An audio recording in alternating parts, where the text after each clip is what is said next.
Hello mind good morning everyone. ఈ దినము కృపావాక్యము చూసుకుందాము బిడ్డలారా. మొదటి సమూయేలు గ్రంథము 3వ అధ్యాయము 19వ వచనము.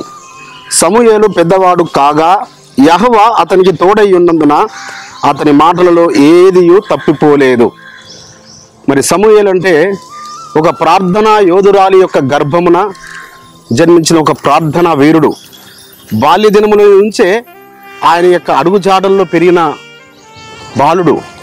సో బాల్య దినముల నుంచే ఆయన స్వరమును విని, ఆయన యొక్క దర్శనములను చూసి, ఆయన ప్రవచనాలను చూసి ఏలి కుటుంబీకులకు హెచ్చరించడానికి కొరకు పరలోకపు తండ్రి వాడుకున్న ఒక సాధనము సమూయేలు గారు. కాబట్టి బిడ్డలారా, ఆ బాలుడు ఎదుగుచున్నప్పుడు ఆయన మరి ఈ భూమి మీద మనుషుల దయలో ఎలోహిం దయలో వర్ధిల్లుచున్నాడని కూడా రాయబడి ఉంది. కాబట్టి మన బిడ్డలు కూడా, మన పిల్లలు కూడా ఆయన దయలో మనుషుల దయలో వర్ధిల్లున్నట్లుగా మరి బాల్య దినముల నుంచే వారిని భయభక్తులైన జీవితాలు ఆ హన్నమ్మ మరి ఏ రీతిగా ఆ బాబుని పెంచిందో, గర్భంలో ఉన్నప్పుడే ఏ రీతిగా తన ప్రార్థనల ద్వారా ఆ యొక్క బాలుడు ఎదిగాడో, ఆ గర్భం నుంచి బయటకు వచ్చినప్పటి నుంచి ఒక యోగ్యుడుగా, ఒక శ్రేష్ఠుడుగా ఇజ్రాయిళ్లకు 2 రాజులను మరి అభిషేకించడానికి పరలోకపు తండ్రి వాడుకున్న ఒక గొప్ప సాధనము.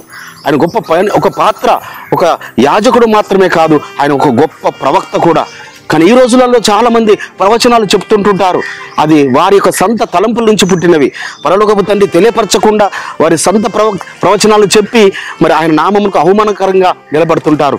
కానీ సమూయేలు గారట పెరిగి పెద్దవాడవుతున్నప్పుడు ఆయన ద్వారా పరలోకపు తండ్రి సెలవిచ్చిన ఏ ప్రవచనం కూడా, ఏ ఒక్కటి కూడా నిర్వీర్యం కాలేదట. అది నెరవేర్చబడుతూ వచ్చింది, అది స్థిరపరచబడుతూ వచ్చింది. అందుకే ఈ రోజు వరకు కూడా అనేకులు పెట్టుకుంటారు కదా ఆ పేరును, సమూయేలని, సాముయేలని. మరి ఒక శ్రేష్టమైన భక్తుడు, శ్రేష్టమైన బాలుడుగా ఎదిగిన వాడు. సో ఆ పరలోకపు తండ్రి ఆ బాలిదినుడు ఆయన స్వరం అంటే తెలియదు పాపము. ఆ సమూయేలు అని పిలుస్తుంటుండే ఏలీ గారు పిలిచారేమో అనుకుంటున్నాడు. కానీ బాల్య దినం నుంచే పరలోకపు తండ్రి కలిగిన బిడ్డలుగా మన బిడ్డలు కూడా మనం పెంచాలి బిడ్డలారా. తల్లిదండ్రులు ఆ రీతిగా బిడ్డలను మరి బాల్య దినం నుంచే, ఎప్పుడు తల్లిదండ్రులు ప్రార్థించేవారు ఉంటే బిడ్డలు ప్రార్థన చేస్తారు. తల్లిదండ్రులు మెలకువగలిగేవారు, వేకువజామున లేచి తల్లిదండ్రులు ప్రార్థించేవారు ఉంటే వారి బిడ్డలు కూడా మెలకువగలిగి వారు ఉదయకాలంలో లేచి వారు ప్రార్థన చేస్తారు. బాల్య దినం నుంచే ఆయన ఎందుకు భయభక్తులు కలిగి ఉంటే వారిని మీ బిడ్డలను కూడా, మీ కుమారులను, మీ కుమార్తెను కూడా ప్రవక్తలుగా ఆయన స్థిరపరచుటకు శక్తిమంతుడు, సమర్థుడు. అట్టి కృప పరమ తండ్రి మనందరికీ అనుగ్రహించును కాక. ప్రార్థన చేసుకుందాం. పరిశుద్ధమైన తండ్రి, అబ్రహాం, ఇస్సాకు, యాకోబుల ఎలోహిం, అలనాడు నాయన బాలుడైన సమూయేలు బాల్యం నుంచే మీ దయలో, మనుషుల దయలో వర్ధిల్లుతూ వచ్చాడు. బాల్యం నుంచే మీ స్వరం వింటూ వచ్చాడు.